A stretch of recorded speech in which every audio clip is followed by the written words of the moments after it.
Okay, so for some more risk basics, and these are just like mini additional reminders because, well, most of trading actually comes down to your understanding of risk and your management of risk. No one's against you. No one's fighting against you. You know, the market's not against you. At the end of the day, all you're doing is you're taking an opportunity. That opportunity has a protected downside. The potential upward delivery actually guarantees even more protected downside or no loss. And delivery leads to large monetary gain, right? For the most part, all of trading comes down to very, very basic risk, which is why risk is like kind of the cornerstone of everything that we do. So, some additional reminders that I think you just should all understand, and I'm just going to try and do the best I can to explain these to you, is that one, buying power is not your account size, right? So, this is very, very important. Just because you have a certain amount of buying power, 3 mil or whatever, like look here on the left, just because you have a certain amount of buying power doesn't mean that you risk it based on the account size. Now, this is important for a number of factors. One, just because you have the leverage doesn't mean you should be using it, right? Two, if you're trading with a prop firm, which some of you are doing and some of you might be doing, especially like something like Ment Funding, the buying power you have is not your account size. So the easiest example of this, just to show an example, is if you buy from somewhere a $400,000 account, right, and that's leveraged at 1 to 20, but you have a 6%, as we all know, max loss on it, right, or a permittable max loss. The reality of this account is not that you have a $400,000 account. And if you multiply by the leverage, you don't have an $8 million account, right? Even though this is $8 million of buying power. What you really have is 400K times the 6% of risk, which is a $24,000 account, right? So this works out to having a $24,000 account. And this is very, very important because, again, if you are basing your risk or you're basing -1 RR off of either account size or buying power, but not actual permissible loss size, then you are over risking on every single trade, right? So the easiest way to think about this is there are people that are buying 100K funded accounts and they're risking 1K per trade, right? So even though this is technically 1%, it's not, right? Because what's happening is this is only buying power, and maybe that's leveraged at 1 to 100, right? So this buying power might actually be like, what is that? Around $10 million, right? So they have a 10 million buying power. It's advertised as a 100K account, but the reality is if you have a 6% max loss, your real max loss is 6K, which means if you're risking 1K per trade on a 6K account, well, clearly, you are over risking heavily, right? Each trade is 1/6 of your entire account size or your allowable permissible amount to lose. Now, this is very different if you own the entire account, right? If you have a whole personal account with 100K in it, then yes, you can risk based on that 100K because this 100K becomes the permissible loss amount. So that's just something to remember as one additional reminder, especially if you're working with a firm or working with money that's not yours or working with leverage money, whatever it might be. This is something to just remember. The next basic additional reminder is that the risk of ruin is always zero if you have proper risk. Now, this is very important because, again, if you're someone that is risking along these lines here, where you're risking like 1% of your account, like 1K, but on a 6% max loss, and you're actually risking 1/6 of your account every time, your risk of ruin is very high. Risk of ruin simply means the probability, so the percentage chance that you blow your entire account size. And you can look up the calculation for this, but very simply, the way to think about this is the higher your risk per -1 RR, the higher your risk of ruin is because every additional loss takes you into additional drawdown, and each additional loss compounds the drawdown, and compounding the drawdown means it leads to zero, right? So the traders that are taking 1/6 of their account as risk, like complete idiots, right, or 1/10, and risking 10% per trade, are the ones that have a very high risk of ruin. And as a result, it's not zero, and instead it's much higher. So they stand a chance to lose their account, which is why a lot of the time you see many people lose their funded accounts or their prop accounts or even accounts that they fund themselves, but with higher risk. Because what's happening is they're guaranteeing that if you just allow 10 to 100 trades to play out, you're going to overall still be down and taking large, large losses. Which kind of leads to the next part, which is that risking more money does not mean that you're making more of a reward. And this comes just into the same idea like win rate, right? Having a high win rate doesn't mean you make more money. We've already gone over that. So a lot of you should already understand that win rate is a complete lie. And a lot of us actually want to focus on getting our win rate lower if it means increasing our bottom line. But just like that philosophy kind of existed, putting more money behind any trade or risking more money behind a trade does not mean you're actually making more money. And this is because of how mathematically data falls, right? If, again, you're risking a higher amount on your account as a bigger percentage of your account. So if your risk is not 1% equals minus 1R, or 0.5% equals minus 1R, right? And instead it's something much greater, like 10% equals minus 1R. What's going to happen is a natural streak of 1 to 3 to 5 losses, which is very acceptable and will happen, especially if you're someone that's locking in to trade for the rest of your life. It's actually guaranteed to happen. Then those 5 losses, 10 losses, 15 losses will be over 100% of your account size, right? Which means you will lose your entire account and completely blow it. One of my favorite things that I've said over and over again is it doesn't matter if you're trading a 1K account, a 100K account, a $100 million account.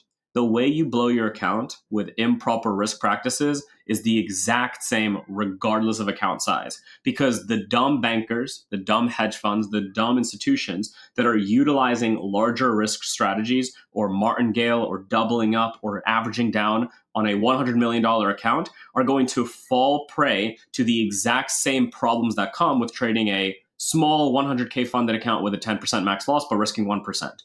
They fall to the exact same, they beckon to the same leader. They fall to the same practices, right? There are infinite numbers, and you guys can look this up for yourself, of hedge fund institutions that have completely ran out of money or lost everything because of their risk practices. This is not something new. This is something that's very, very normal and has happened for decades non-stop. Actually, it's happened for over a century, and probably has even happened before that, before you could even trade on a computer or whatever, right? So this is nothing new, but increasing your risk or risking more per RR of risk does not mean making more money. It means in the short term. So this is what it actually means. Here's the long term. What risking more money, just in general, like risking 5% of the account or 10% of the account or something like that, all it means is that if you're lucky at some point over a short period of time, let's call this a short period of time, this could be equivalent to 1 week. This could be equivalent up to 5 years or more. This has happened to people before, and you'll see examples of this right now. What will happen is over some short period of time across this entire lifespan of your trading, you actually could get what we call lucky. And risking an unbelievable amount could actually make you 300%. It could make you 1,000%. You could become a multimillionaire from a $10,000 investment. Okay, people have done this. This is called the lottery ticket way of trading, where your risk ends up playing out for a reward. You actually get rewarded for taking such high risk, and you maybe make 1 mil, 2 mil, 3 mil. And there are traders that have done this. People have done this for like the GameStop moves. People have done this for crazy for crazy other moves. It doesn't really matter. You can use any market, but people have done this. People have all in their life savings or whatever and gotten lucky. This happens to about, I would say, 0.1% of people / traders. And most importantly, which is the next step of this, is that of these 0.1% that do end up getting lucky from a 10K to a 3 mil, 5 mil, 10 mil, and get fucking insane luck, about 96% of them have gone back to zero or into debt a few years later. Because again, over the span of the long run, you guarantee that poor risk management, poor risk practices, overextensive risk and leverage is going to lead to loss. This is exactly what happened to people during COVID. People that didn't know how to trade started to make money because the markets were super, super bullish and very easy to trade. So of course, anybody that bought anything would make money. And what would happen is they made money for an entire year and it was very, very easy. But the second the market went into natural corrections and I simply got to sit back, got to be patient, didn't have to trade, didn't have to do anything because again, the rules for a momentum cycle were not met. At the same point, those exact same traders that made millions in some cases, that made hundreds of thousands, that changed their lives, went back to zero profit or into debt. Because again, there is no consistent strategy or process there. So that is a reminder that risking more doesn't mean making money. And most importantly, seeing people around you make a lot of money off of extremely lucky things, but not having a process behind it will not matter, because over time, those people will lose and they won't make it anywhere. There are the 1 in a million that will hit so big that they're going to be set for life and be fine. And what I will say, even during this, is that this is not financial advice of any sort. But if you are the kind of person that thinks you should be the one that tries to hit big and hit a 10K into a 3 mil kind of risk or something, you are much better off buying either lottery tickets or quitting this industry as a whole. You will not be profitable. You will not make money. You will lose. But luckily, especially if you've made it this far into this actual course right here and the portal, there's really no reason that you would ever think this way. And a lot of your already preset risk basics should already lead you to be thinking in, I want to risk 1% of my available account size. I want to risk 0.5% of my available account size, because this is what grows money. And the reason it grows money, very importantly, in addition to this thing right here, the reason it actually grows you money is because you actually cap your potential drawdown and your downside, right? By having 0.5, 1%, or lower percentage risk, what you do is that in times, and this will happen, like I said, of natural drawdown, of natural patience, of natural multi-loss streaks, multi-month loss streaks, break-even and loss streaks, what's going to happen is your bottom side is going to be protected, right? If this is your equity curve and you start taking extensive losses, your bottom side is nonstop protected, right? It's protected in a very large way. So when the winds start to come again, well, the winds will, of course, shape the overall trajectory of your actual equity curve, and overall, you will make money.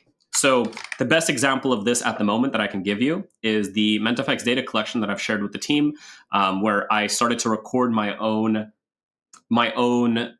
results from February 7th of 2024, and I just started to input them into this exact sheet that you all have access to in the data collection spot for actually recording data.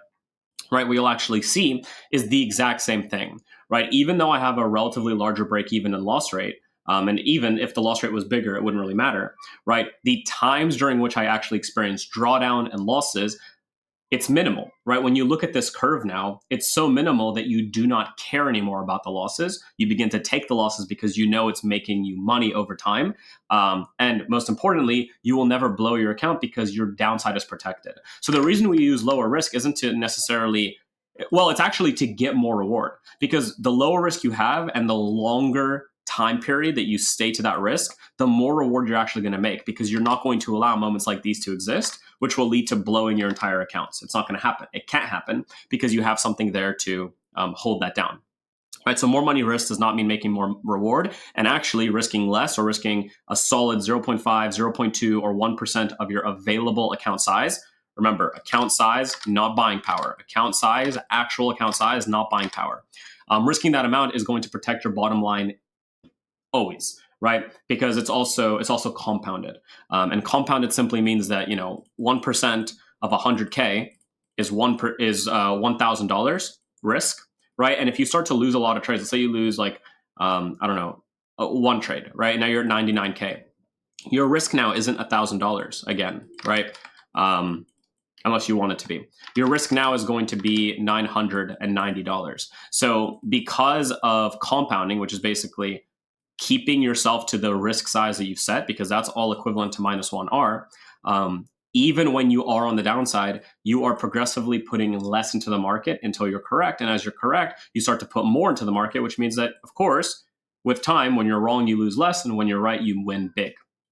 But yeah, more money risked or taking more money on a trade does not actually mean that you're making more reward, especially over the long run. We protect our downside with our losses and our break evens, and we make a lot of money on the upside because of those protected of the downside, right?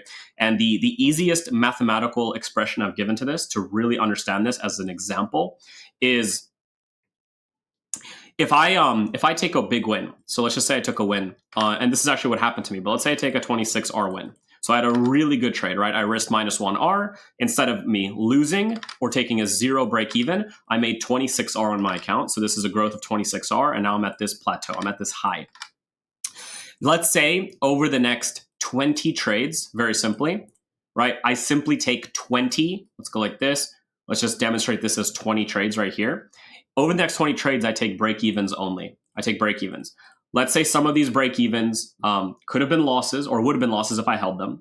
And some of these break evens could have been winners. So let's say like 3 of these break evens actually ended up going like 10R up, right? Or like even went up like, I don't know, 3R up, right? So like some of these trades were taken. The trade was taken. I moved my risk off like this, and then price came back and then took off, right? That can happen. Now, this is something that's really important. So I'm okay with giving up these wins for this reason. If we took 20 break evens, what does that mean? We're going to do 2 curves now. So we're going to do the red break even curve. What it means is that this occurred, okay? Which means, again, if this right here was around a $200,000 account size, right? Which means this here would be around 100K. This here at this would be, let's say, the starting point, or let's say like this.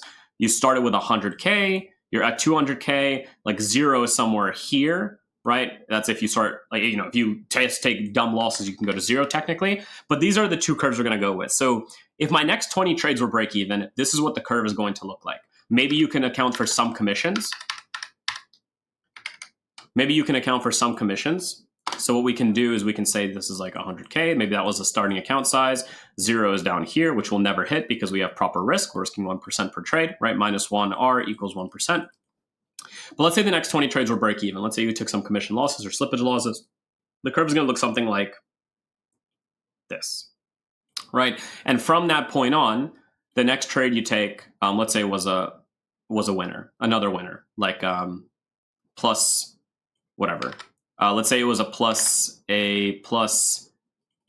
10R trade, right? So another really big trade. So if you're taking a plus 10R trade at this price, what does that mean, right? Well, this is where we can do some math, but if you have a $200,000 account and you're risking 1%, your risk was $2,000 at this point right here because your account has remained at break even, and $2,000 times your 10R gain is $20,000. So basically, we can draw like, this comes up here at 10R to 220K profit total, right? So at the moment on your account from start to finish over the course of 20 plus 1 plus 2, so over 22 trades, right? Your gain on your account is around 222K, which is from 100K, which is like 100 and something percent. I don't know the math, but it's a really big gain, right? So again, your profit, let's just do profit, is 122K profit on this move. Now, similarly, right, let's go back to the initial thing that I just said. Let's do it in green so it's very, very clear. Let's make it a little bit smaller. And let's say, like I just said, instead of taking your break evens, you actually took your normal losses, but that also allowed you to take +3 on 3 trades, right? So what that means is that over 17 trades for the most part, you took -1s. So 17 trades were -1R. So if we have 7, so that's 2K per trade. So it's around -34,000. So 2K minus 34K, right, is around 166K. So you come down to around 166. You come down to around 166K, right? So this would be like 166 at this price here, whatever. Then you take 3 wins. So you take like 9R in wins.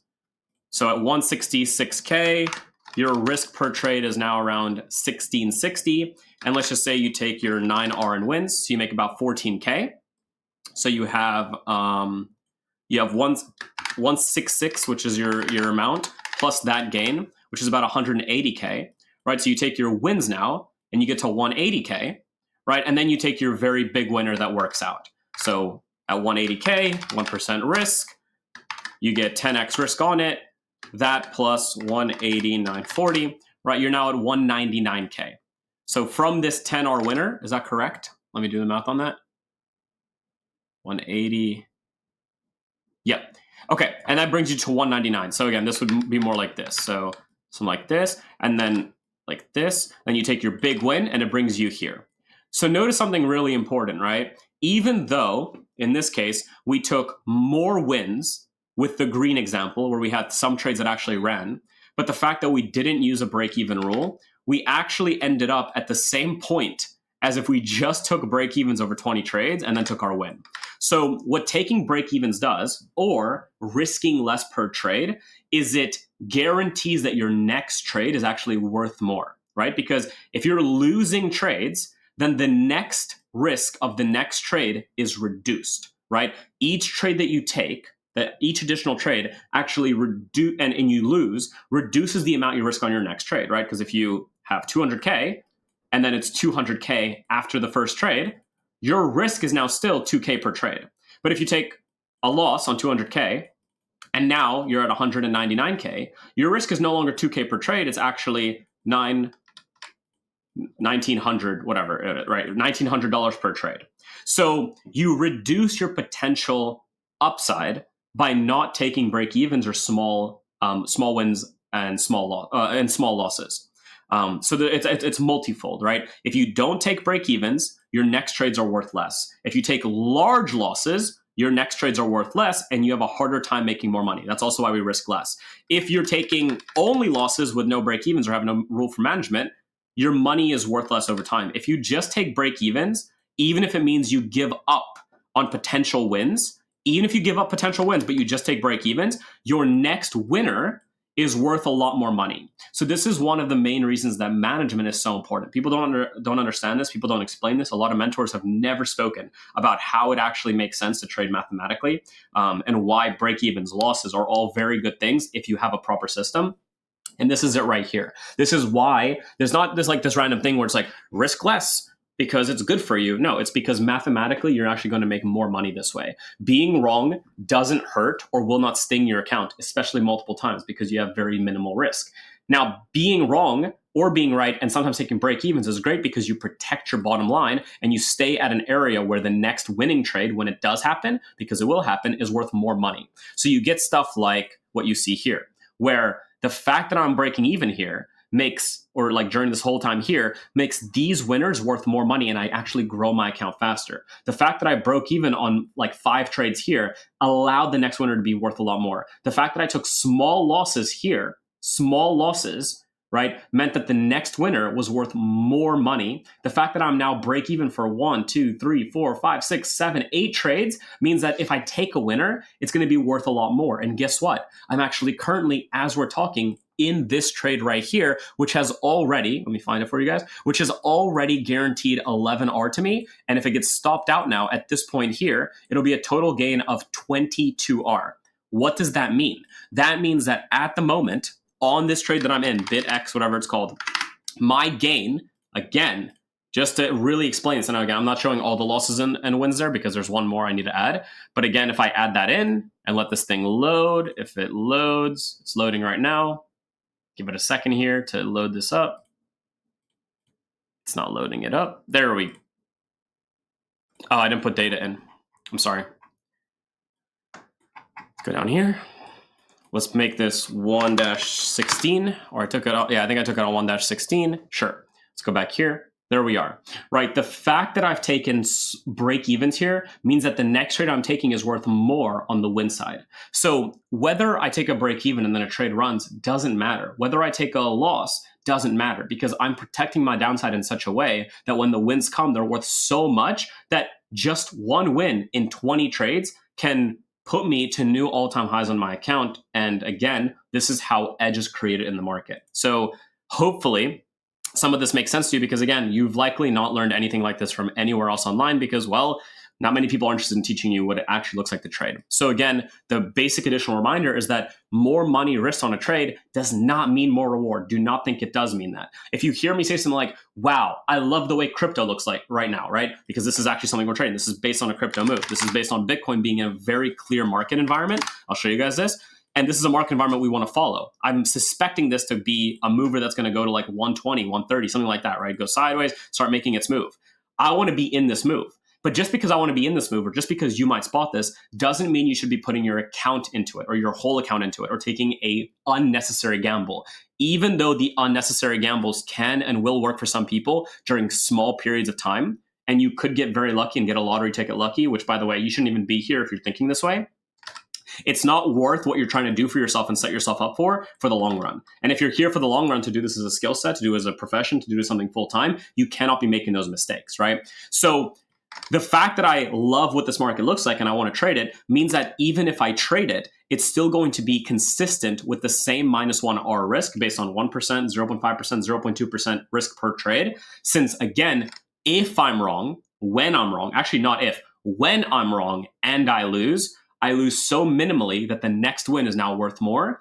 And if I'm right or wrong, but I end up breaking even on a trade, and even if it goes without me, it doesn't matter, because the next big winner that I do catch, because it will happen because we have the fundamental blueprint to catching good moves, when it does happen, I'm going to grow my curve, my equity curve, exponentially, because each win is now worth more since my account balance did not change over the period of a certain amount of time.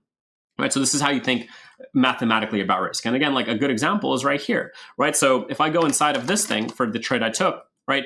Here's a trade that again I grabbed, right? I grabbed this trade and I ended up a break even on it.